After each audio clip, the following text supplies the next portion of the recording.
오늘은 말씀드린 대로 오늘부터 마가복음 강의를 시작하겠습니다. 마가복음의 개괄적인 이해를 위해서 오늘은 서론에 대해서 말씀을 드리겠습니다. 사복음서를 마태, 마가, 누가, 요한을 사복음서라고 말하고 마태, 마가, 누가를 공관복음서라고 합니다. 공관복음서를 영어로 시납틱스라고 하는 것이고, 공관이라는 것은 영어도 그렇고 한자어도 그렇고 비슷한 공통적인 관점을 가지고 쓴 복음서다, 이렇게 볼 수 있는 겁니다. 그래서 마태, 마가, 누가는 매우 비슷한 관점을 가지고 예수 그리스도의 가르치심과 예수 그리스도의 삶을 따라가고 있는 것이고, 요한복음은 다소 다른 관점을 가지고 요한복음은 그 예수 그리스도의 삶과 또 사역을 기록하고 있다, 이렇게 볼 수 있습니다. 마치 우리가 좋은 높은 산에 올라가려면 그 등산하는 루트가 여러 곳이 있지 않습니까? 마치 마태, 마가, 누가, 요한은 이 네 개의 복음서가 쓰여진 것은 그 계시의 산에 올라갈 수 있는 다양한 길을 보여주는, 풍성한 길을 보여주는 것과 같다, 이렇게 볼 수 있을 것입니다. 사복음서 가운데 마가복음이 최초의 복음서라고 많은 학자들이 의견의 일치를 보고 있습니다. 대략적으로 마가복음이 쓰여진 연대가 주후 60년에서 주후 70년 사이에 쓰여졌을 것이다. 이것이 학자들의 대략적인 견해입니다. 그런데 제 개인적인 의견은 베드로가 순교한 때가 약 주후 64년경입니다. 그리고 예루살렘 성전이 포위가 된 것이 67년에 포위가 돼서 70년에 무너지게 됩니다. 그래서 베드로의 순교 어간인 주후 64년부터 그 예루살렘이 포위되기 직전인 66년 사이, 64년에서 66년 사이에 이 마가복음이 기록될 가능성이 매우 높다, 저는 그렇게 보는 것입니다. 마가복음의 저자가 누구인가? 마가복음 자체는 마가복음을 누가 썼는지에 대해서 말하고 있지 않습니다. 이것은 사복음서가 다 마찬가지예요. 그리고 고대 문헌들은 우리가 출판하는 것처럼 저자 이름을 이렇게 쓰는 법이 거의 없습니다. 그러면 마가복음의 저자를 우리가 어떻게 알 수 있는가? 그것은 초대교회의 교부들이 어떻게 말했는가 하는 게 제1차적인 자료라고 할 수 있죠. 초대교회가 증언하기를 마가복음은 요한 마가가 기록하였다, 이렇게 전승에 내려오고 있는 것입니다. 그뿐만 아니라 여러 가지 정황들을 우리가 합리적으로 판단했을 때 요한 마가가 기록했다라고 보는 것이 가장 개연성이 높다, 이렇게 보는 것이 자연스러운 것입니다. 어떤 이는 또 이런 관점에서 이해를 합니다. 바울이나 베드로라고 혹은 다른 유명한 사도가 이 마가복음을 썼다라고 말하지 않고 요한 마가가 기록했다라고 말하고 있는 것은, 실제 이 마가가 쓰지 않았다면 왜 굳이 잘 알려져 있지 않은, 비교적 알려져 있지 않은 요한 마가가 썼다고 해야 될 이유가 없다는 것이죠.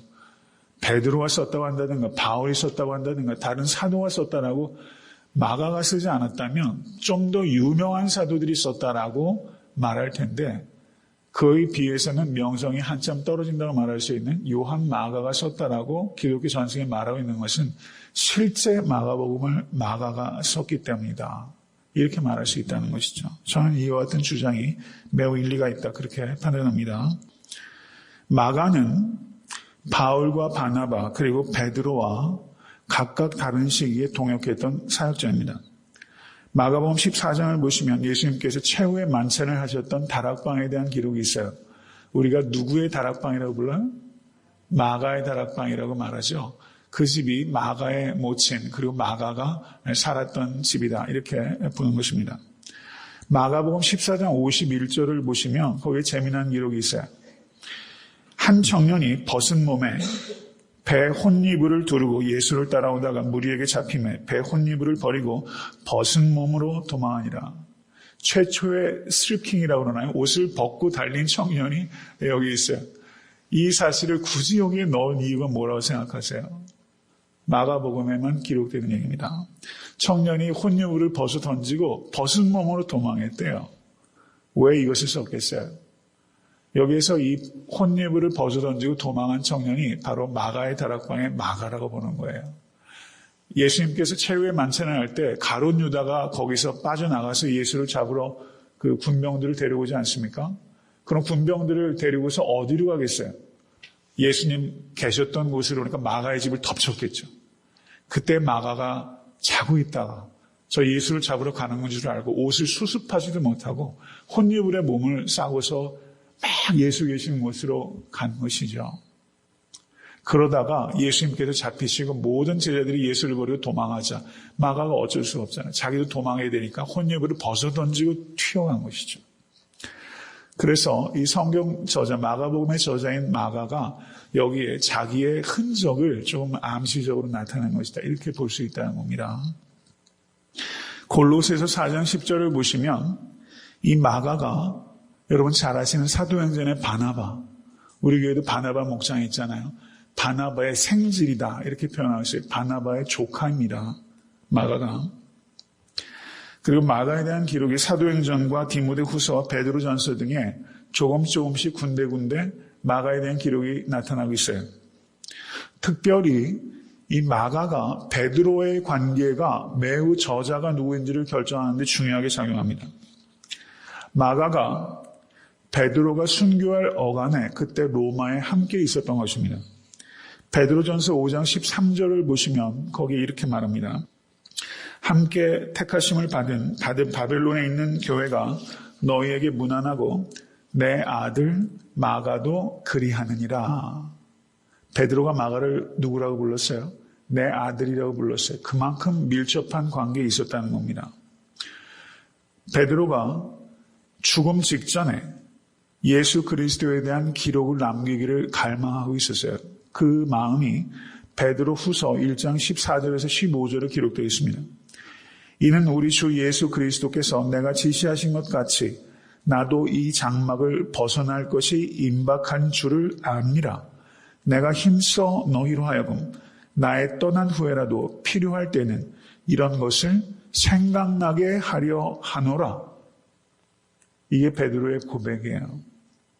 이제 자기의 죽음이 임박했다는 것을 깨닫고 있어요. 그래서 마지막으로 내가 떠난 후에도 예수 그리스도에 대해서 생각나게 할 수 있기 위해서 마가복음을 이제 기록하게 되는 계기가 됐다는 것입니다. 그래서 이 베드로가 예수님의 공생에 자기가 보고 겪고 배운 일들에 대해서 자기가 아들이라고 말하는 마가에게 그것을 쭉 이야기를 해준 거예요. 구술해 준 겁니다. 그것이 기초가 돼서 마가복음이 기록됐다. 이렇게 본다는 것입니다. 대부분의 초대교회 교부들은 그랬기 때문에 마가가 마가복음의 저자다 이렇게 말하고 있는 것입니다. 그래서 마가복음에는 다른 복음과는 비교할 수 없을 만큼 베드로 개인적인 신상에 대해서 내용을 소상하게 다루고 있습니다. 예수님의 제자들 중에서 수제자가 누구죠? 베드로죠. 그리고 교회의 기둥이 바로 이 베드로입니다. 그런데 마가복음에 특별히 베드로의 실수와 실패에 대해서 다른 복음서보다도 훨씬 원색적이고 적나라하게 베드로의 실수와 실패를 기록하고 있어요. 그 이유는 여러분 예수님의 수제자요 교회의 기둥인 베드로에 대해서 그렇게 쓰기가 쉬웠겠어요? 어렵겠어요? 쉽지 않죠. 그런데 그렇게 적나라하게 쓸 수 있었던 이유는 마가복음의 기초가 베드로의 증언에 기초했기 때문에 그렇게 쓸 수 있었다. 이렇게 보는 거죠. 일리가 있는 견해라고 볼 수 있습니다. 마가복음은 특별히 이방인들에게 복음을 증거하기 위해서 쓰여진 복음서입니다. 왜 그렇게 볼 수 있냐면 유대인들을 주로 염두에 두어서 마가복음을 썼다면 유대인들의 풍습에 대해서 부연하는 설명을 하지 않습니다. 그리고 특별히 아람어, 달리다금 예수께서 그렇게 그 야이로에 따르게 말씀하시죠. 그 뜻이 무엇입니까? 일어나라. 이런 뜻이죠. 이렇게 아람어에 대해서 번역들을 붙이고 있는 부분들이 종종 있어요. 언어에 대해서 번역하고 있는 부분들이 주로 있습니다. 그러면 그것을 아는 사람에게 그런 번역을 붙일 이유가 없죠. 아람어를 알지 못하는, 히브리적 배경을 알지 못하는 그런 이방인들이 이해를 돕기 위해서 그렇게 번역하고 관습을 설명했다라고 밖에 이해할 수가 없는 겁니다. 그렇기 때문에 마가복음은 선교적인 목적을 가지고 주로 이방인들에게 복음을 증거하기 위해요. 이 마가복음을 기록한 것이다. 이렇게 볼 수 있다는 것입니다.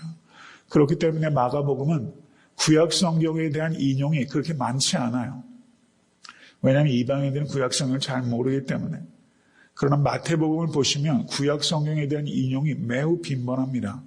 그래서 마태복음은 이 세리 마태가 그리고 사도 마태가 특별히 유대인들을 염두에 두고 유대인들에게 예수 그리스도가 누구시고 그리고 천국이 무엇인지를 유대인들에게 알리기 위해서 이 마태는 마태복음을 기록한 것이다. 이렇게 볼 수 있는 겁니다.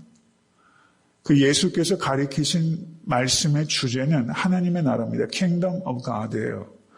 근데 마가복음은 Kingdom of God라는 말을 씁니다. 그런데 마태복음은 천국이란 말을 써요. Heaven이란 말을 씁니다. 마태복음을 보세요. 천국이란 말을 씁니다. 그 이유는 마태는 유대인들이 주로 마태복음을 읽게 될 것을 목적으로 쓰였기 때문에 유대인들은 하나님의 이름을 언급하는 것을 유대인들은 썩 달갑게 생각하지 않아요. 그래서 Kingdom of God, 하나님의 나라라고 말하기보다 그것을 또 다른 표현인 Heaven이라고 표현하는 것을 이 마태는 택하고 있는 겁니다. 그래서 마가복음은 요약해서 말씀을 드리면 이방인을 주로 목적으로 하는 이방인 선교를 목적으로 해서 쓰여진 복음서, 그것이 바로 마가복음이다. 이렇게 볼 수 있다는 것입니다. 마가복음이 언제 쓰여졌는가에 대해서 제가 뭐라고 말씀드렸습니까? 베드로가 순교한 어간인 주후 64년부터 예루살렘 성전이 포위되기 직전인 66년 말까지 그 어간에 이 마가복음이 쓰여졌을 것이다. 저는 개인적으로 그렇게 보는 것인데요. 64년경에 네로의 박해가 있었습니다. 여러분 커바디스라는 영화 보시죠. 거기에 이제 베드로 커바디스 도미네 주여 어디로 가시나이까. 그 영화 아마 거의 다 보셨을 거예요. 그때 네로의 박해가 대대적으로 일어나지 않았습니까? 그리고 그때 베드로도 바울도 그리고 많은 그리스도인들이 핍박받아 순교했어요. 그때 마가가 로마에 있었어요. 그러니까 마가복음의 또 다른 중요한 목적이 뭐겠어요? 핍박당하고 있고 순교를 목전에 두고 있는 그리스도인들에게 예수께서도 고난을 당하셨고 그 십자가의 의미를 알리고 격려하고 힘을 북돋아주고 마지막까지 믿음을 지키도록 하려는 그와 같은 분명한 목적이 이 마가복음에게 있다는 거예요. 그 다른 사복음서도 예수 그리스도의 순환에 대해서 복음서 전체에서 이 예수 그리스도의 순환이 차지하고 있는 그 비중은 매우 큽니다. 마가복음은 8장 이후로 가이사랴 빌립보의 그 베드로의 고백 이후로 예루살렘에 여행을 해서 11장 1절에 예수께서 예루살렘에 입성하세요. 그리고 16장까지가 예수 그리스도의 순환을 기록하고 있어요. 그러니까 그 비율을 한번 따져보십시오. 불과 일주일을 마가복음 전체를 보면 말입니다. 16장에서 6장을 할애하고 있는 거예요. 그럼 몇 분의 몇입니까? 단 일주일에 적어도 30, 40% 이상을 그 비중을 차지해서 순환을 기록하고 있다라고 볼 수 있는 것이죠. 그래서 복음서의 핵심은 예수 그리스도의 십자가에 집중하고 있다 이렇게 볼 수 있는 겁니다. 그런데 그 중에서도 특별히 마가는 예수 그리스도의 순환에 대해서 가장 깊이 있고 그리고 가장 상세하게 집중하고 있는 복음서라고 볼 수 있습니다. 왜냐하면 핍박당하고 있는 그리스도를 격려하려고 하는 분명한 목적이 있었기 때문에 예수 그리스도의 순환에 대해서 특별한 관심과 집중력을 가지고 쓰고 있는 것이 이 마가복음이다 이렇게 볼 수 있어요. 여러분 그 패션 오브 크라이스트라는 영화 아시죠? 다 보셨어요? 거의 다 보셨죠? 패션이란 말은 어떤 뜻입니까? 예수님의 순환이란 뜻이에요. 패션이란 말이 영어로 말하면 열정이란 뜻이 있고 또 하나 뜻이 순환이란 뜻이 있어요.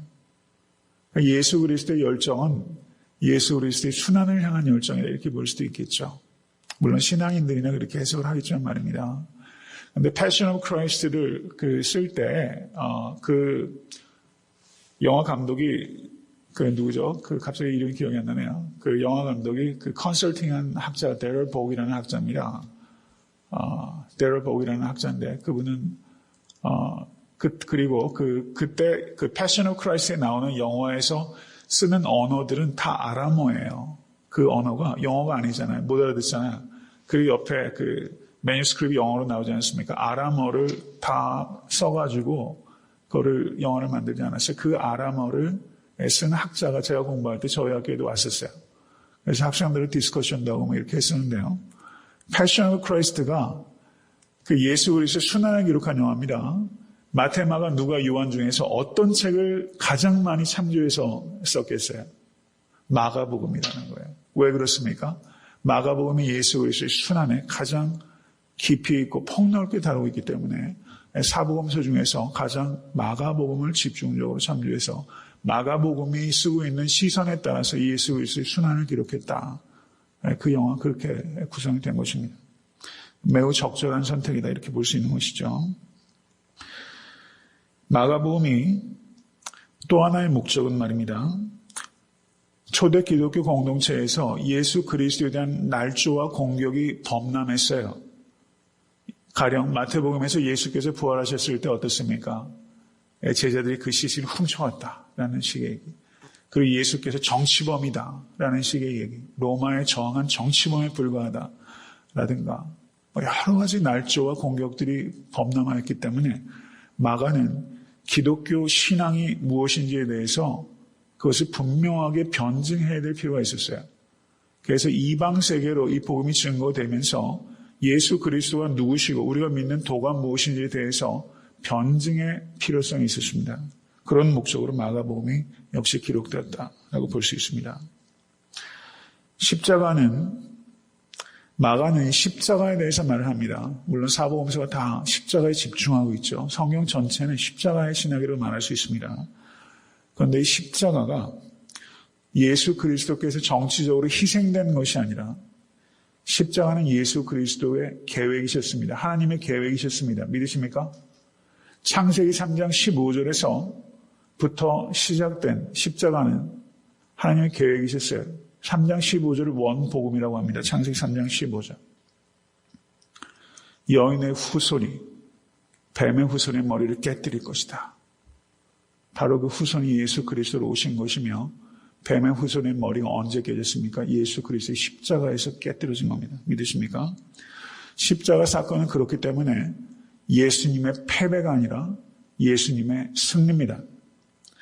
그리고 십자가는 예수께서 하나님의 아들이 아니라는 것을 증거하는 것이 아니라 십자가는 예수께서 하나님의 아들이심을 증거하는 사건입니다. 믿으세요? 마가복음 15장 39절에 예수 그리스도의 십자가 사형을 집행했던 백부장이 이렇게 고백합니다. 예수를 향하여 섰던 백부장이 그렇게 운명하심을 보고 가로되 이 사람은 진실로 하나님의 아들이었도다. 십자가 사건은 예수 그리스도께서 하나님의 아들이 아니라는 것을 증명하는 것이 아니라 역설적으로 예수께서 하나님의 아들이심을 증명하는 사건입니다. 우린 이것을 믿습니다. 아멘.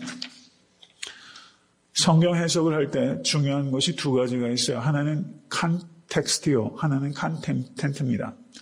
칸텍스트를 문맥이라고 하고 칸텐트를 내용이라고 하는 것입니다. 어떤 문서를 해석할 때도 가장 중요한 요소 두 가지는 이 두 가지예요. 칸텍스트와 칸텐트. 그 중에서도 성경을 해석할 때 한 가지를 고른다면 그건 칸텍스트입니다. 문맥을 따라서 해석하는 것이 가장 중요한 거예요. 문맥에 맞지 않는 성경 해석은 그 자체로는 아무리 은혜롭다 할지라도 그 성경에서 말하는 바는 떠나는 겁니다. 항상 문맥이 무엇을 말하는가 하는 것을 우리가 유념해 둬야 됩니다. 그렇기 때문에 내일부터 마가복음 본문에 대해서 이제 들어가겠지만 마가복음의 개별적인 본문을 해석할 때 가장 중요한 요소는 이것이 문맥의 흐름에 맞는가 하는 것을 우리가 살펴야 돼요. 그렇기 때문에 마가복음 전체의 스트럭처에 대해서 우리가 이해하는 것은 반드시 중요합니다. 그럼 마가복음 전체의 그 문맥이 어떻게 구성되어 있는가를 결정할 때 학자들이 여러 가지 견해들이 있지만 저는 로케이션, 장소에 따라서 마가복음을 분류하는 것이 가장 현명하고 또 객관적인 근거가 있는 분류다라고 생각합니다. 마가복음은 크게 세 단락으로 나누었습니다. 마가복음 1장 1절에서 8장 26절까지. 여기까지는 갈릴리 중심의 사역이었어요. Jesus in Galilee. 갈릴리 중심의 사역입니다. 권세 있는 예수 그리스도의 가르침과 능력 있는 사역을 기록하고 있는 부분이 8장 26절까지예요. 그 다음에 8장 27절부터 10장 52절까지. 여기는 Journey to Jerusalem. 예수께서 예루살렘으로 마지막 여행을 기록하고 있는 것이 8장 27절에서 10장 52절이에요. 10장 52절이 그 마지막 이야기가 뭐냐면 바디메오를 고치시고 바디메오가 예수를 따라 예루살렘으로 들어가는 이야기가 거기 기록되어 있어요. 예수님의 여행의 마지막에 바디메오를 만나셨어요. 누가복음은 그 마지막에 누가 나타납니까? 삭개오가 나타난 거예요. 그리고 11장 1절에 예수께서 예루살렘에 입성하시게 되는 것입니다. 그래서 8장 27절부터 10장 52절까지가 예루살렘으로의 여행이고 특별히 이 기간 동안에 예수께서 자신의 순환에 대해서 예고하셨고 세 차례에 걸쳐서 그리고 제자도 디사이플십에 대해서 예수께서 집중적으로 가르치신 것이 바로 이 부분입니다. 사복음서에서 제자도에 대해서 집중적으로 가르치고 있는 가장 탁월한 본문 중에 하나가 바로 이 부분이라고 말할 수 있어요. 제자 훈련을 할 때 이 본문은 중요성은 매우 크다 이렇게 볼 수 있는 겁니다. 그 다음에 11장 1절에서 16장 20절까지는 예루살렘에서의 사역이에요. Jesus in Jerusalem. 예루살렘에서의 사역은 무엇입니까? 십자가요. 부활이라고 말할 수 있어요.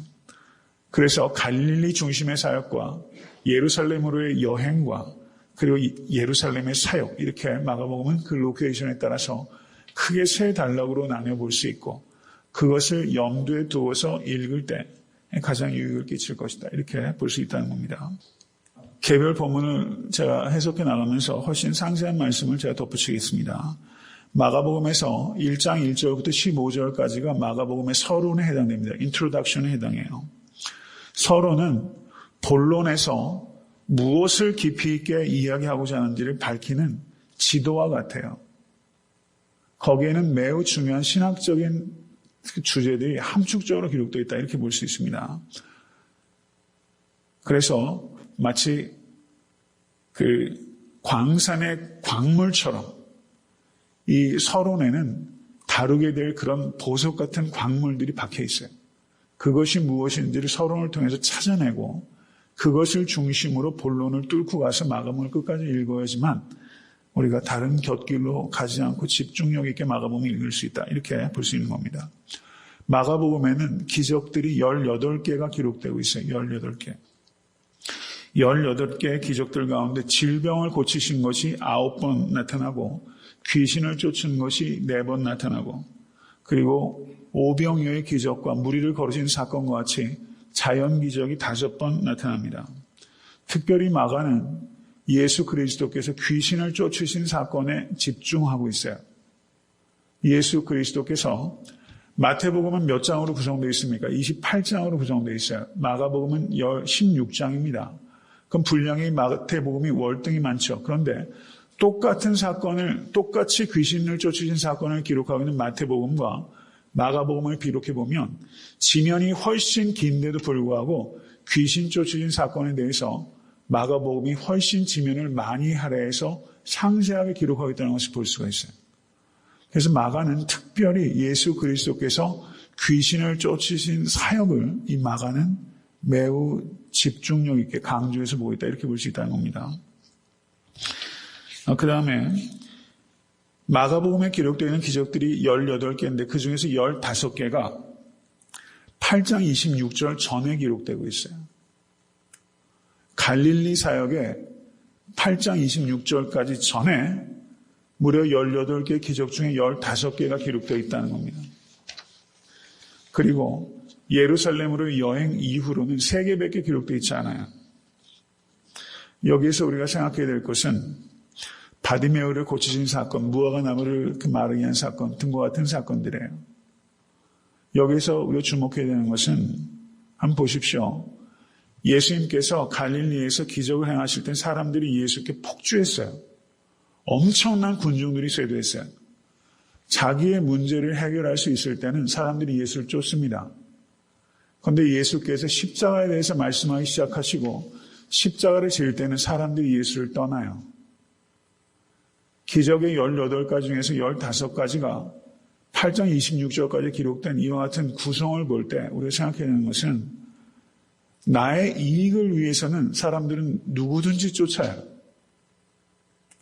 그런데 십자가를 말하기 시작하면 사람들이 떠나요. 이것이 마가복음에 있는 사람들에게만 해당되는 일이겠어요. 현대의 교회를 출입하는 많은 사람들은 이것과는 무관합니까?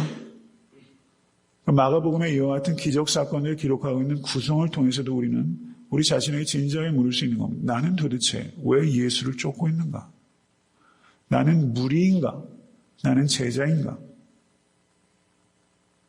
예수님을 쫓고 있는가? 아니면 예수님으로부터는 나오는 무엇인가 때문에 예수를 쫓고 있는가? 바로 이것이 무리와 제자를 가르는 분기점이라고 볼 수 있어요. 말씀을 맺습니다. 잘 기억하십시오. 그 앤티 라이시라는 아주 저명한 신약학자가 있어요. 그런데 앤티 라이시 이런 책을 썼습니다. What Paul Really Said 라는 책을 썼어요. 아주 좋은 책입니다. What Paul Really Said. 그렇게 길지 않아요. 폴이 정말 무엇을 말했을까? 라는 책을 썼어요. 저는 그 책 제목이 참 좋아요. 그러면 마가복음을 통해서 우리가 생각해야 되는 것은 What Jesus really said. 예수님께서 정말 무엇을 말하셨나? 그 다음에 What Jesus really did. 예수님께서 정말 무엇을 하셨는가? 이런 복음서를 보면요. 두 가지예요. 예수님의 말씀과 예수님의 행위에 대해서 기록하고 있는 복음서입니다. 그래서 예수님께서 말씀하신 부분은 성경을 보면 어때요? 빨갛게 기록되어 있죠. 그래서 복음서의 구성은 예수님의 saying, 말씀과 예수님의 doing을 기록하고 있는 것이고 이 saying을 저는 what Jesus really said, doing을 what Jesus really did 라고 제가 말씀을 드린 거예요. 여러분 정말 무엇을 말씀하시는지 아세요? 정말 예수께서 하신 그 사역들이 어떤 의미인지 아세요? 마가복음을 통해서 그 깊이를 우리가 파고 들어가게 될 것입니다. 그래서 결과적으로 우리가 무엇을 탐구하는가? What Jesus really was. 예수님께서 누구셨는가? 이것이 1차적인 목표예요. 예수께서 누구셨는가? 그때 그곳에서 then and there, 그때 그곳에서 예수께서 누구셨는가? 이것이 해석의 초점입니다. 그것을 해석이라고 말하는 거예요. What Jesus really was. 그 다음에 예수께서 누구셨는가 하는 문제가 이제 나에게 신앙에 무슨 영향을 끼치는가? 그게 어떻게 이야기 바뀌겠어요? What Jesus really is. Here and now. 지금 여기에서 예수님께서 나에게 누구신가? 이것을 적용이라고 말하는 겁니다. 그래서 마가복음을 강해내가면서 여러분과 저의 초점은요. 예수님께서 정말 무엇을 말하셨고 정말 무엇을 하셨고 그것을 토대로 예수께서 정말 누구셨는가? 그러면 그 예수님이 지금 나에게 누구신가? 그리고 그 예수님을 만나고 예수 그리스도를 알고 예수 그리스도를 닮고 그리고 예수 그리스도를 증거하는 그 일에 여러분과 저를 나가는 초대하고 있는 거예요. 믿으십니까?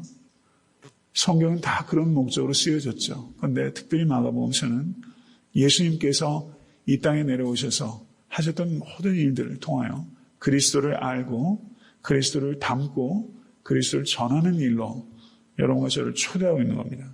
여러분 그 초대에 응할 준비가 되셨습니까?